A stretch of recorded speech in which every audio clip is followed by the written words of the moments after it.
David Ramsey.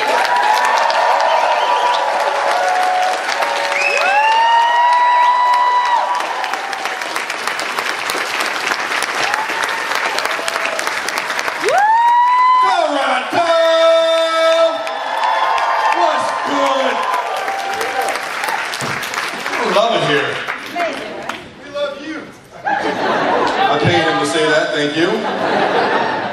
I hate these tables. Like if anybody comes by my table where I sign, I just hate the stuff that stops me from connecting to you. Okay. I know, right? What's going on, guys? Has this been a good convention? It's been nice. I mean, I grew up in Detroit, so I was in Windsor all the time because you can drink at 18 years of age in Canada. And then we come up here a few times for Care About It, and it was always beautiful. And and I just hadn't been back in a long time, so it's a little chilly here. It's like, it should be like 85,000 degrees right now, shouldn't it? Like the humidity should be as high as the temperature. It's cooler than normal. It's cooler than normal. Oh, yeah. This is freaking strange. Canadians. Canadians. But it's so nice. It's really nice you're back, and you guys are so warm and just awesome all the time. Thank you. Well, I'm pretty sure they love you. Thanks for having me. So how many of you guys have seen Arrow? And how about Dexter?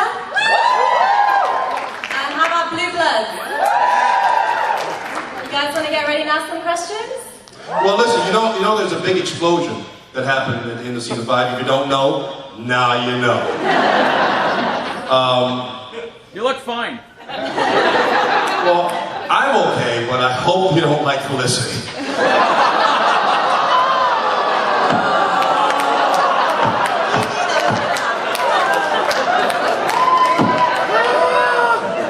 I do that. I say that at my booth, like if people come sign, and they'll be like, "Oh, David, I'm so happy to see you, so lovely. Oh my God, I hope you survive that island. I hope you survive." I'm like, "Yeah, I survived, but I hope you don't like Felicity." Like, I don't know. They just go pale. No one asked about Oliver? They know Oliver survived. The name of the show's Arrow. I know, he was on the boat. I mean, do you watch the show? No, Felicity's fine. Everybody's fine. Can I have your shirt? That was awesome. So what's up? Let's get into it. No, seriously, that's good. So before we take some fan audience questions, I have a quick question for you. You did mention earlier that you possibly might be directing in the next season. Is that right? You know, in all seriousness, the show kind of took, how do I put this? I think in seasons, up until last season, I felt season 2 was the strongest season. Right? I felt that it was a very strong season. Manu Burnett, I think is probably our greatest nemesis. I think he's a wonderful actor, and Deathstroke has just been great. And I think it was, some of 3 and 4 kind of got away from, I thought, what made season 2 and 1 so great. Though seasons 3 and 4 were really good too. I think we kind of got into the mystical and the magic, and there's nothing wrong with that. But I thought, and a lot of people did, you know, that maybe that was more of a Flash, Legends of Tomorrow, Supergirl type of more of their story, more of their wheelhouse. And I think season 5 kind of got back to that nuts and bolts kind of gritty thing that made Arrow so great in 1 and 2. And a big part of that was because of a great fight choreographer, now director, now producer named James Bamford. And Bam Bam, that's what we're affectionately call him. And he was really terrific last year. He directed a number of episodes, and you always know which ones he directed. Just the action goes kind of through the roof. He does a lot of one-ers, in which one-ers meaning that there are no cuts, right? You see a fight scene, and it's one shot. It's going through walls or going up. So there's a big crane. I mean, just beautiful shots. Anyway, I shadowed him, and basically shadowing means that you just kind of follow a director around for an episode. And from the beginning, from pre-production to post-production. And I followed him around for 601, the beginning part of this season. And I went up to Vancouver from LA 3 weeks before we started. And I mean, we were on the set when it was dark, just on our iPads, working out the scenes and blocking the scenes. And it was really an incredible experience. So I shadowed him, and there's another wonderful director named John Baring, who I'll be shadowing a little bit later on in the season. So we'll see what happens with that. I mean, it's not set in stone that means I'll be directing, but those are the steps, because it's just a wonderful muscle. It's kind of different directing your friends and your peers.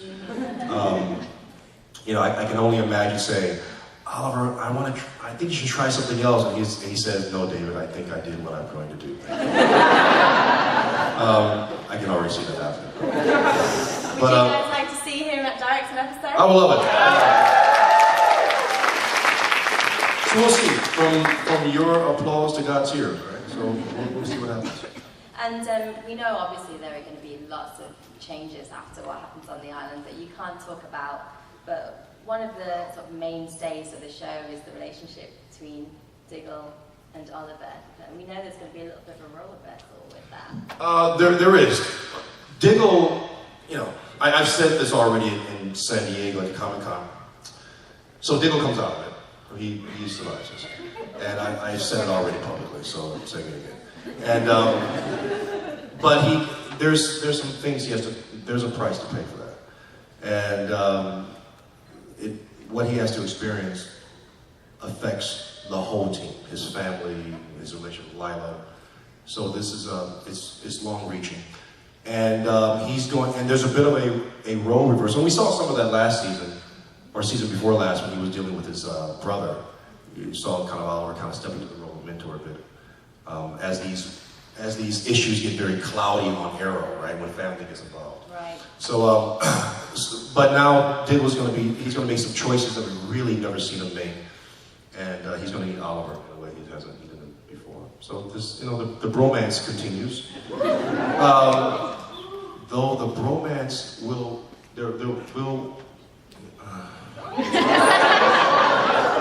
it'll be tested. Yeah, it'll be tested, and it should be, because brothers, that's what happens to brothers, right? They fight and they love each other, fight and love each other. So, and it makes good drama. This is a 23 episode show, right? It's a long season, so there's a lot of story. And how about Diggle and Lila? Do you guys like them? Yeah. I tell you something.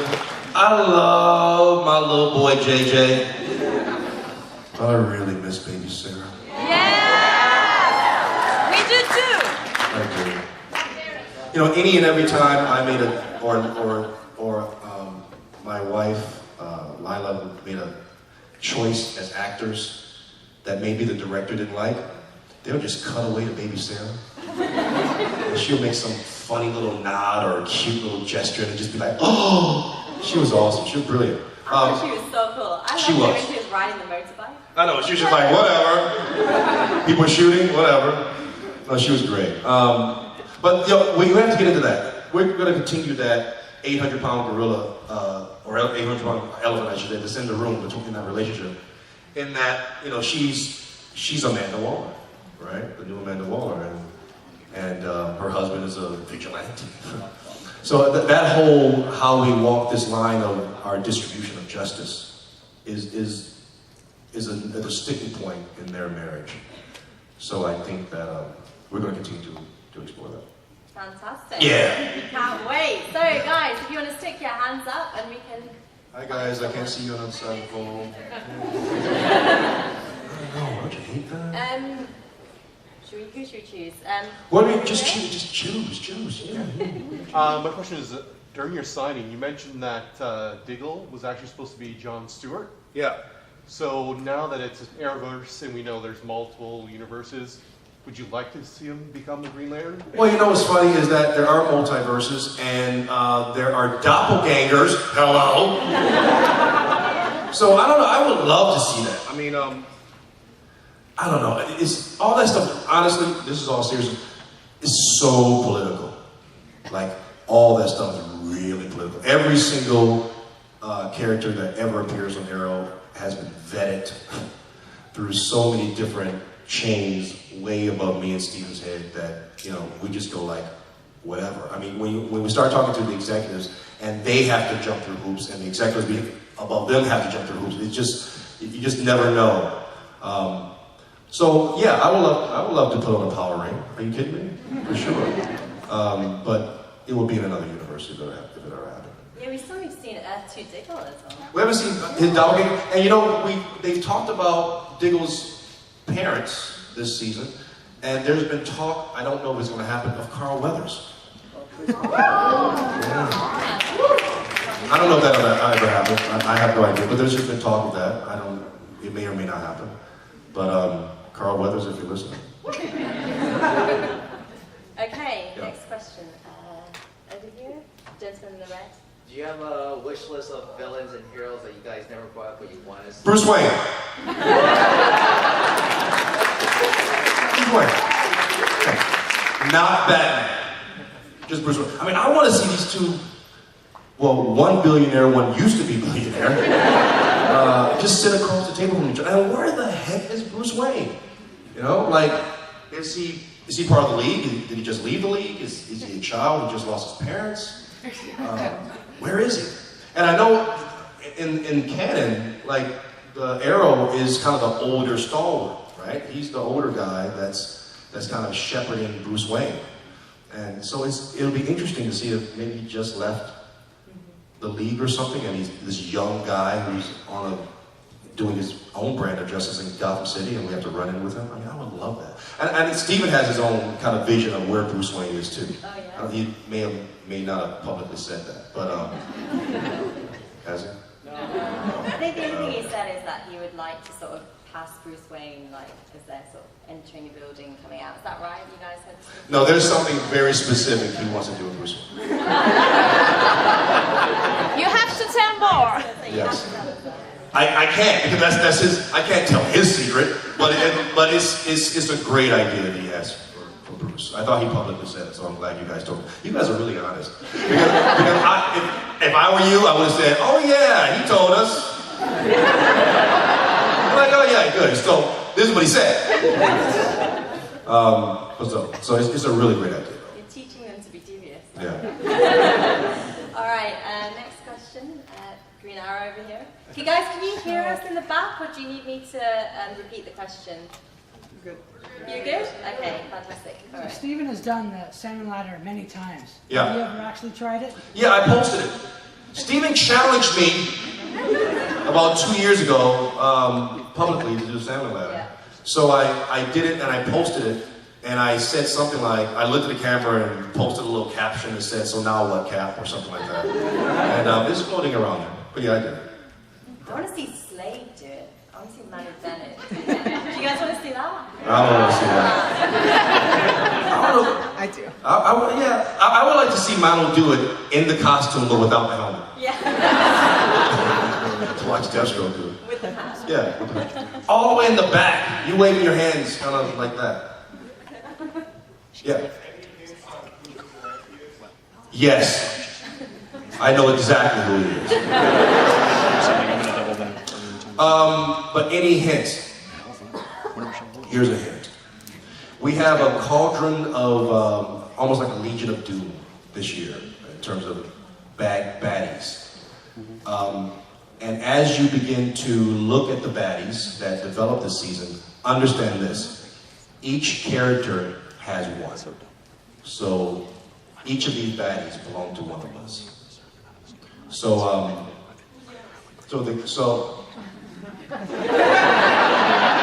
See, you told it to be devious. I know. She gave like this total sly look when she said it. So all these baddies, we get one. And Steven's interesting because, or Oliver's interesting because he probably is going to have one for Oliver and one for Eric. I think he said that too. He did. She did. Yeah, because that's a big one. Yeah. Yep. So, since there's so much, magic going on there, it's not totally outside the realm of body swap episode of Arrow. So who would you have the most fun portraying? And who do you think Dig would have the most fun kind of like pretending to be them? Let's see. I would like, within the Arrowverse, who would I like to play? Or just period? You can pick anything. Anything? Or you can pick the Arrowverse. Well, my favorite character, David's favorite character, I'm Moon Knight. I love Moon Knight. Yeah. You don't know who he is? You should know who he is. And Diggle would probably be Arrow. Yeah. Which, by the way, is going to be very interesting come the first few episodes of the season. There's another big nugget. I'll give him away. I get called like David, shut up. Like I can't help it, they're so cute. Thank you. Keep it coming. Let's see. Yep. Check it out. Okay, so we've learned a lot about the other characters on the show. You've mentioned that your parents are going to make an appearance this year sometime. Hopefully, yes. When are we going to find a little deeper into your past? I know you were in the military, but we'd love to hear a lot more about Dig and his past and what's going on, a little bit more about the relationship you have with your brother. Yeah, where is his brother's wife? Where's my nephew? I mean, there's a whole lot of stories to tell with Diggle, right? You're too good of a character not to want to know. Thank you for that. Thank you for that. That's important.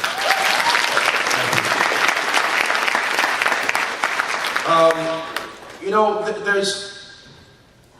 I don't have a direct answer for that. There's always at the beginning of the season kind of we talk to the producers a lot, and they always kind of give us an outline as to what they want to do with the characters, where they want to take us, what they want to reveal, and a lot of Diggle has been in, and for good reason, has been in service of the hero, and is to really kind of, he's kind of been, and this is honestly not true. This is exactly what I told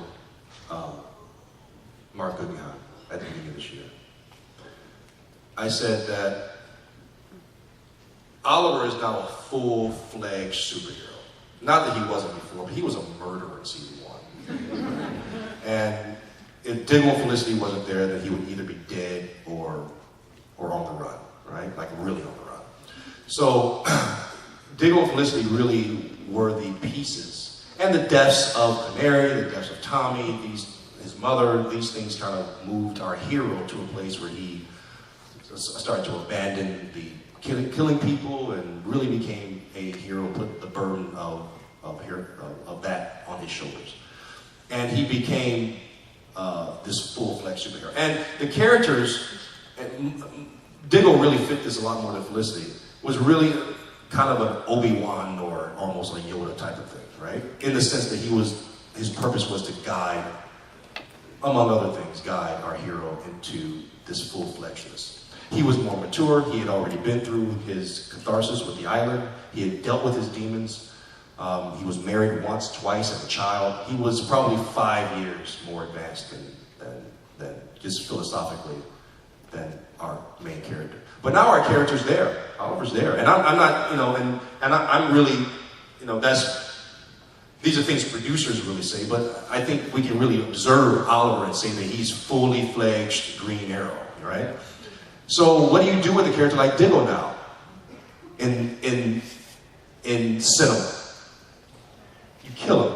No, honestly, this is what happens to the Yodas. This is what happens to the big Kenobis, right? And that's the thing that takes your hero to the next level, because this death that you revenge or whatever. And me and Mark were having this conversation about it. And he said, well, number one, you're never going to die.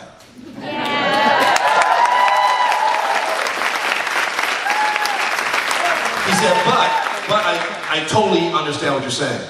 Either you do something with that character, or you change him by making something happen to him, right? Dramatically. This is really going into just storytelling and it's long and drawn out, kind of arduous the way this process is done. But as they begin to outline where this character goes, it's either you do that with a character like Diggle, or you change that character, right? You make something happen to that character that you go like, wow, he's never experienced that before. What's happening to him? So you're going to see, and I said this at Comic-Con in San Diego, something's going to happen to Diggle this year, this season. And it's not just something. Some things are going to occur in Diggle that's never happened before. And Diggle's going to change. And that's going to affect the relationship with his wife, with his family, with his friend. And he's still him at the core, and and that makes a great arc for us to get back to. But you're going to see some real changes that he has to experience, going beyond Canary's death, beyond killing his brother, beyond Oliver kidnapping his wife. All those things are going to probably pale in comparison to the things that Diggle experiences this season. So, answering to your question, some of this stuff will connect us to his past, but most of it is about what's happening to Diggle presently and in the future. So this is going to be a big season for Diggle. That was a long way to answer. Good question. Best answer ever. Thank you. Flash. What have been your favorite Diggle lines, like one-liners even? Oliver, don't. Jesus Christ. It's one. I may be getting the quote wrong, you guys have alluded, but it's something like Diggle said, secrets like weights, the more you have, the harder it is to move. And that's a really good one. Just because Diggle is such a moral person, and I look up to him personally, me as an actor. And so that was one that meant something to me personally, right? Because everyone has these secrets, and everyone kind of deals with their own truth in certain ways. So that was something that meant, when I read that in the script, when Diggle said that, I was like, kind of took a little breath out of me, like, wow, secrets are like weights, right? The more you have them, like it really is harder to move. Like that was so profound to me. Yeah, let them out. Yeah, let them out. And it becomes easier, right? Once you let them out. Oh, you're saying, she's like, let out the arrow secrets right now so you can breathe easier, David. No, David, really, please, you have to let the secrets out. But those two are probably my favorite. Over here. Yep. First off, David, it's great having you here. Thanks for coming to Toronto. Yeah. I got a two-part question. First off, what were your thoughts about when Stephen Amell was at SummerSlam wrestling? And two, have you ever thought about joining him for an Arrow tag team? That'd be great. I wouldn't mind that. But, he and I kind of talked about that, and with Cody. Like, what if Cody showed up at one of the cons, right? Like slammed you on one of the breakaway tables, and I came up and pushed Cody, like, get both of you, and ran out, and I tended to Steven as the camera pushed down on us. And that was kind of like what we wanted to do. I wouldn't mind doing that. I love WWE. You kidding me? I grew up with the WWF, so I would love to do something. I just don't know what, there's, again, that's a huge organization, a lot of politics goes into that, but yeah, I would love to do that. I mean, in terms of the next season, are we going to see, sort of a return to sort of more fighting in the traditional sense, the kind of street fighting and that part of the action, or is it, is it going to sort of carry on in terms of the split? There's a lot of action. I think it's a direct pickup from where we left off in season 5. Just a direct answer to your question, yes, there's going to be a lot of street level fighting. I think that's Arrow's strength, and I think it's important to kind of, what I'm glad we've done is until we get into the crossovers, we've kind of kept ourselves away from what's happening over there in Central City, because having a friend like Barry,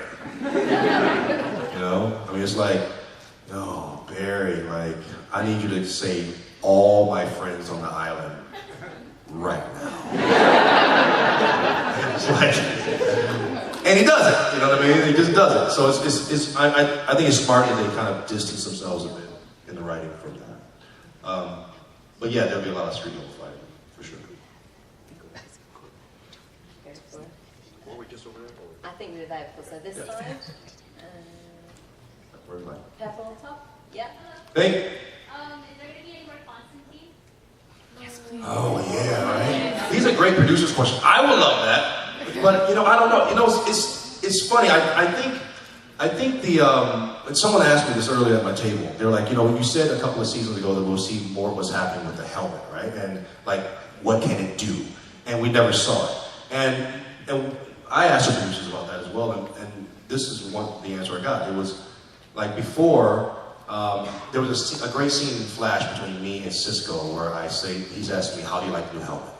And I'm like, I need some tweaks, and he's like, I'll work on it, right? So we see that the helmet was a Star Lab creation. And now since there's a Smoke Enterprises coming up, and you know, there's stuff happening with Curtis and Felicity in terms of what they're creating and the T-spheres and other things. There's been a conversation like, well, maybe the helmet came out of that. You know, came out of this kind of conglomerate creation between Felicity and Curtis.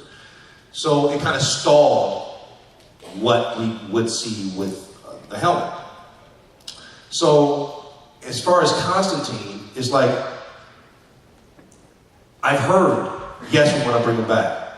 And this stuff kind of gets mixed up in other decisions that are so far above me and Steven. Like the thing that with the helmet, like I didn't know that until I asked the producer what's happening with the helmet. They're like, oh, well, by the way, we thought about that. It was a Star Labs creation, but we're thinking about doing this. So the same with Constantine, because I'll hear, will Constantine be part of our universe? And then all of a sudden, I'll ask the producer, and they're like, well, you know, we thought about Constantine, and we don't know because of A, B, C, D. So my answer is, I have no idea. And I probably won't know unless I directly ask somebody, like, hey, is Constantine going to be part of this universe? I mean, I know that he's certainly coming back in the animated series. Do you guys know? Yeah. So maybe. Yeah. I mean, in terms of returning characters, though, I'm wondering if you can tell us anything about Ragman. I would love to see Ragman back. And Ragman, I don't, you know, you just never know what happens with these characters. I remember at the beginning of the season when everyone kind of came in. And I was talking to the producer at the beginning of the season, last season. I was like, you know, we're getting a whole lot of new characters. And what's happening with, you know, Felicity, Diggle, and Oliver? Like, that's kind of like the core, right? We're like, yeah, that's always going to be our core, but we kind of want to see what fits at the end because everyone's not going to stay. And Ragman was one of those ones that didn't stay. I never know what goes into those decisions. You guys have something to do with that. I know that. But you just never know. So I would love to see Ragman too. Do you guys want to see Ragman back? Yeah! Okay, let's see. This side. In the red? I was just wondering, now that we've kind of gone through Oliver's whole 5 years on the island, are we going to keep seeing flashbacks of different characters? Are they abandoning that altogether? Or is it going to do like a weird flash forward like they did on Lost? I know, right? It was all a dream.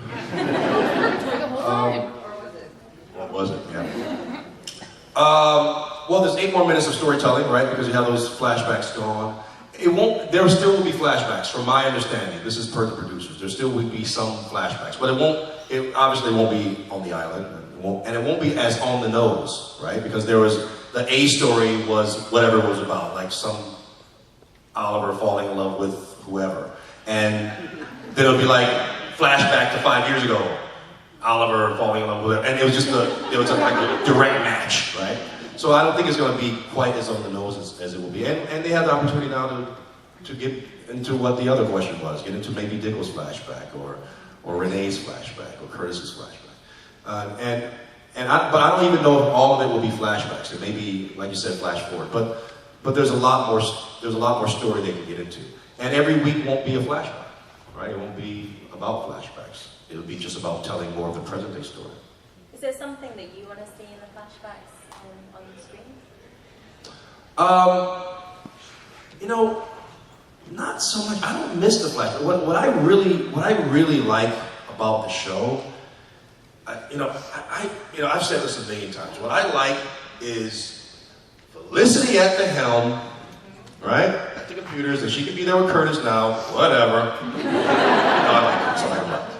And the team out doing the thing, they meet a big brick wall. Felicity, we need you to move it. She hits the freaking button, go move brick wall, it moves. We go in there, We do our Mission Impossible thing, and that's the fun of the show. I think, you know, I like just this street level brainiac over here sitting on her remote control thing, and we go out and we kick butt, you know, and that to me is Arrow, and it gets into the other drama. I mean, you have to have the relationships and all that stuff, but this is an action show. Yeah. You know, I like the action. We do. We Yeah. like the action too. All right, I'll help you. You're right there. Yep. So in the beginning of Arrow, when Felicity was first brought on, she initially only had interactions with Oliver, and I know part of that was when she was brought on that it was because of their spark picking each other. So when you finally got to work together, was it hard to like find a click as a group, or how long did that take?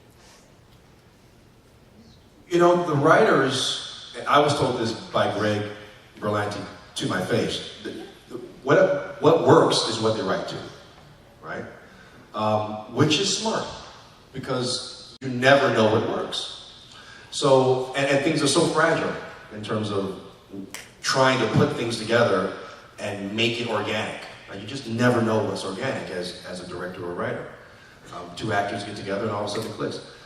Felicity, Oliver, and Diggle just clicked. We just clicked. There was nothing pretentious about it.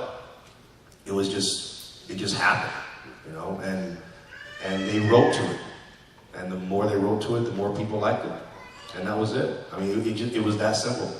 As you know, Emily was supposed to be 2 episodes or whatever, and there was something about that chemistry between she and Steven. They wrote to it, and you guys liked it, and it just happened more and more and more. So it's they all write to whatever works. And in terms of me, Oliver, and Felicity, it just clicked. Yeah. Okay, There's a hand right there. Steven and Emily both did a represent campaign, so I'm just wondering what charities do you want to represent, or do you want to do a represent campaign for? Without getting too much into that, there's some things that have occurred to me personally. You guys are going to have to, I don't want to get too much into it, it's like a big cliffhanger. But yes, there will be a represent campaign. There will be. And it's something that's very close to me. It means a lot to me personally, because there's some things that I experienced personally in my health that I haven't shared yet. But I'm going to. And Steven's been a big part of that. He's been very helpful in his endeavors with me in terms of how I want to express this. So there will be, but it will be something that's very, very dear to me, very close to me personally. Yeah. I'm sorry? Yes. Well, you know, something is going to. It will be definitely next year. If it happens this year, it'd be great. But this year's almost over, so it may not be by the end of this year. But it's a good question, though, and there will be something happening. Great question. I mean, in terms of that, having a voice that can obviously impact lots of people and being a role model, do you feel that pressure at all? Or is it something that you... Not pressure. I think I heard Stephen earlier say that, you know, it's about things that mean something to you, because you want it to be authentic, right? You don't want to be a fraud. People see through it, and people know when you're genuine. At least I think I know when people are genuine. You never know what people are really going through. But I think when you reveal yourself, people have a tendency of saying, okay, I can reveal myself, you know. And I think that's the position that this has afforded me. It's afforded me the ability to allow other people to have a voice that they otherwise wouldn't have. And that, I think that's a great privilege. Yeah.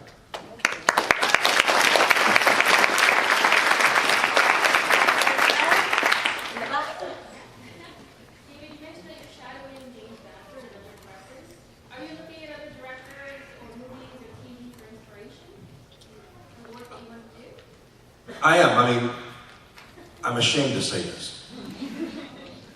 I just started watching Game of Thrones.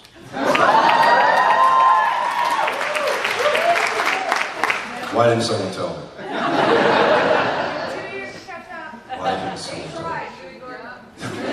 I probably did. It's brilliant. House of Cards is what I was into, right? And I'm still into that.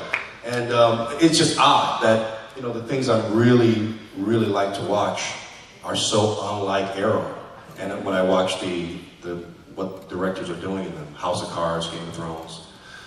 And those are really my two shows right now. It was Breaking Bad, it was Sons of Anarchy. I mean, all those things, all those shows that really moved me a lot.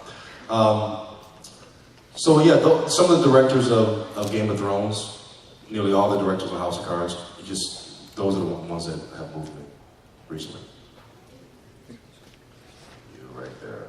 Yep. Two things. One, you mentioned health. This is the first time I've seen you. I just wanted to point out, I mean, you look huge. I don't know if you're... in a good way, in a good way. You know, I didn't know if you were training for something outside of this, or if it's just maybe aero-based, but I mean, I never realized until I saw you upstairs just how big you really were. No, it's not. It is really for Arrow. What's funny about this, there's a little story I may have told you guys. In season 1, Steven was a monster. Like, really a monster. And not the character, I'm talking about like ripped. There were muscles in his earlobes. There were muscles. They were everywhere. They were everywhere. And we did a photo shoot in Los Angeles. And everyone was there, and we were in a room with in a building with a lot of rooms. And they're all dressing rooms. So just imagine the dressing rooms are lined up, all the doors are open. So I'm in one, Steve's in one, Katie's in one, Will is in one, Colin Salmon is in one. So everyone has a dressing room. So I'm walking down down the hallway, all the doors are open. Steven sees me, I don't see Steven. And I just hear his voice say, "David!" "Yeah?" "Come here for a second." So I go in. Steven's doing whatever he's doing, but he's doing it without a shirt. Getting coffee, whatever it is. He's like tying his shoes, whatever. I don't even know what he's doing because I'm just mesmerized. I can see that. Right. And he's like, "Yeah, Dave, you know, whatever, like picking his nose. You know, it's just, I'm really happy you're here. It's gonna be great. It's gonna be a great season." Like he's not even paying attention to me, right? Just like muscles everywhere. And I'm just staring at him like, "I'm your bodyguard?" So, you know, he says whatever he says, just puts his feet up on the floor, like, "All right, I'm done." And I'm like, "Okay." And I walk out, and I'm like, "Oh my God, I have to get into the gym." And I wasn't not in shape, but it was just, I was nothing even close to what he was. And I hit the gym so hard, so hard. And I knew what to do, because I have gotten big before and come back down. I got big before for other things. So I knew exactly how to take my body there. And once I did, it just kind of stuck this time. And we've been healthy competitors in terms of that, helping each other and giving each other tips and all that stuff. So there's no particular thing. It's all Arrow. Well, I was wondering that, because earlier today, I don't know if you guys caught the Stephen Amell panel, but he told us about the first time that he met you. Yeah. I want to know what your take is. Yeah, it was at the Sutton Hotel in Vancouver, where they keep a lot of actors that do pilots, and everyone kind of stays there. So when you go to the bar at the Sutton at any given time, you'll see like a whole slew of actors, right, that are doing pilots. So he was there with with Katie and some other folks were there at the time. And I sat at the bar. He was over in the seat. I just see him. So he came over to me and he said, "Hey, you're David." Just introduced himself. I said, "Yeah, I'm David." And we said a couple words, and I stopped and I said, "How you doing?" You're like, "I'm good." I said, "How you really doing?" "I'm good, man, I'm good." And I was like, "Because all this hinges on you." You're like, "No, I'm good. I'm like, good." And I was really trying to get to it, right? Because there was a tremendous amount of pressure on Steve in the first season. Not just to do Arrow right? But we really were in the shadow of Smallville, you know? And everyone thought either, at best, it will be bad, you know? no one, everyone was expected to be terrible. At best, it'd be bad. So no one had any idea, except for David Nutter. David Nutter, who he's a director and directed a slew of pilots. I think he's directed like 23 pilots. 22 have gotten on air or something like. And he knew at some point during the shooting of it. I remember standing with Andrew Kreisberg and him in the middle of the street shooting the scene. I think it was a limo scene that when there's a scene where I'm shooting, I'm driving, and I turn around and Arrow was there for a moment, then he leaves, he gets out of the limo very quickly. And during that scene, David Nutter said, "You feel that? You feel that?" To me and Andrew, we're like, "What are you talking about?" He's like, "This show is going for a long time." and Andrew and I were like, "Don't say that! Don't say that!" Right? He's like, no, it's going for a long time. So he had this thing where this mojo where he knew it. But me and Steven were friends ever since that bar. We just connected right there. How you doing?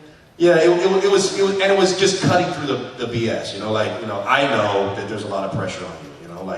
Talk to me. What's up? Are you good? Are you really good? Because I don't have a job unless you're good. One of the sword over here. Yo, Dave, what's going on? What's up, bro? Not much. How you doing? I'm back. Yeah, I was thanks. Captain America, but I'm White Ranger. Now you're white. Yes, you are. Yeah. So here's my question for you. So you spoke of the Flash. How's it working with Grant Gustin? Grant is awesome. Grant's another guy, man. That he came on Arrow and he was tap dancing. He's so talented. Like, he's super talented. And just took Flash someplace else. Just had the same type of moxie that Steven did, right? Just was able to carry a show. And people just take it for granted when they see people carrying shows like, oh, well, Grant's awesome, Steven's awesome. But there is really something about these guys where they're able to just kind of take the mantle and run. Grant's gifted, and he's so pretty. Now, Flash has some problems. I got a problem with Barry Allen, personally. Okay. He took Sarah away! He took Sarah away, this whole Speed Force, he got some issues. But I really like what they're doing over there in terms of how they're writing Barry. His full name is Dammit Barry. Yeah, it should be. Oliver's full name is Oliver No. Barry's is Dammit Barry. Yeah. Right there, you've been having your hand up for a while. I just want to start by saying that for the show Dexter, one of the things I like is that the killers each presents an individual challenge for Dexter. Yeah. In the run up to appearing on Dexter, did you want to be a killer rather than a performer? That's a good question. I was just so pleased. I was a big fan of Dexter, and an even bigger fan of Michael C. Hall.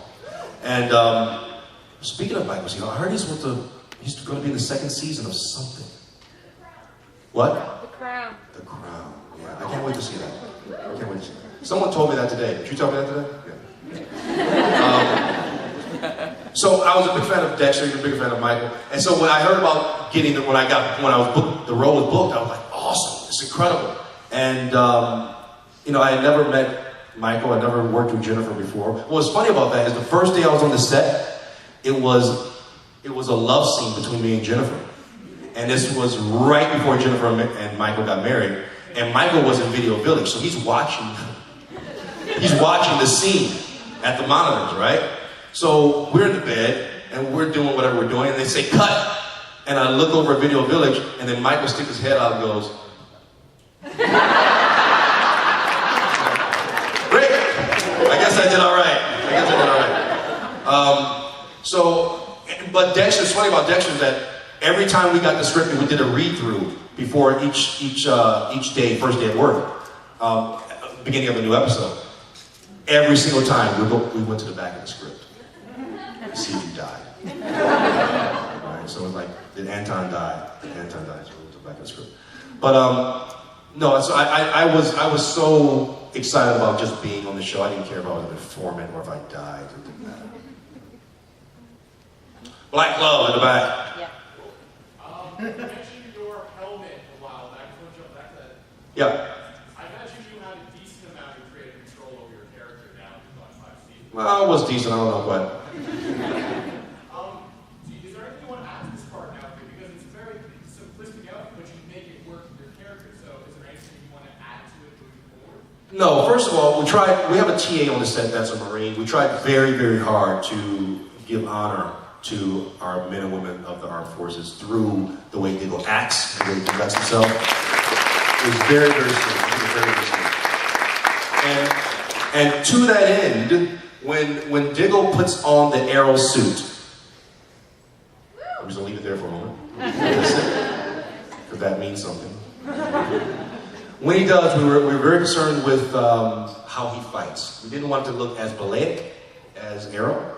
We wanted it to be straightforward, very efficient, like a serviceman or woman would be, right? We want to get to the end of the fight.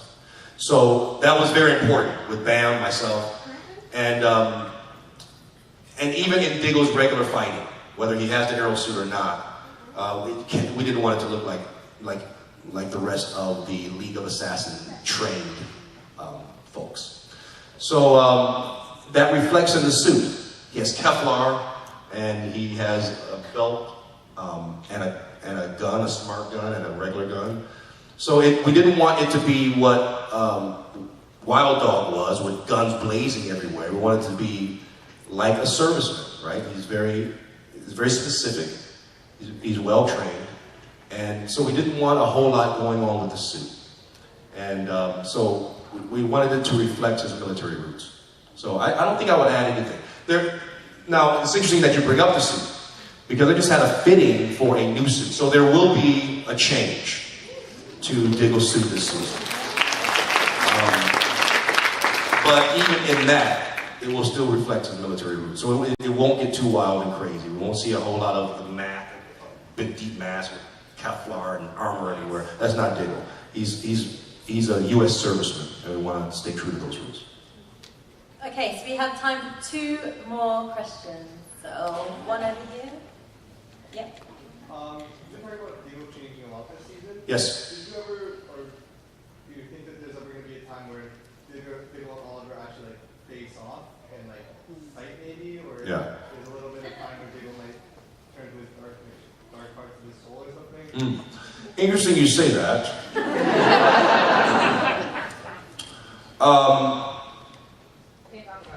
I know, right? I would say that Diggle in his current incarnation can't really match Oliver. Oliver's top 3 fighters in the world. You know, Bruce Wayne, Oliver Queen. Maybe there's somebody else in the DC universe that's non-powered. You guys think of anyone? Sarah. And Sarah. I mean, could Deathstroke match Bruce Wayne? Malcolm Merlin. Sarah. Not even in the Arrowverse, like in the DC verse, no powers that's up there with Bruce Wayne and Oliver Queen, Street Fighter. Sarah Daredevil. Lance. Sarah Lance? Yeah. Really? Hell Okay, yeah. Sarah Lance. So, you know, there's your top 3, right? And so Diggle's, I don't think Diggle's there. Not even close. But there will be, again, some changes. That's going to challenge their relationship. And not that it's going to take him on par with him as a fighter, but it's going to challenge their relationship in a huge way. Argus. Okay. Argus is big. You know, because we kind of play them down a little bit, but they're S.H.I.E.L.D. in our universe, and that's no small thing. You know, they're very important to our universe. Yeah. Okay, last question. Man waving the phone over there. Thanks. Kate Cassidy apparently can't say none of our bot. According to Tom Kavanaugh, Steven split his pants in the suit. Is there any line that you overcome, or is there anything with the first suit or the coming suit in the fitting that didn't quite work? Yes.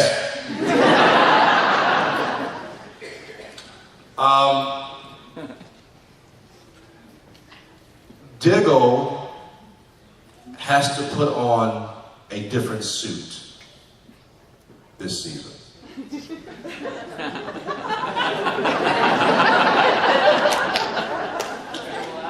I split it. I'll let you guys fill in the blanks. There you go. Well, that's a fantastic. Guys, thank you. Amazing.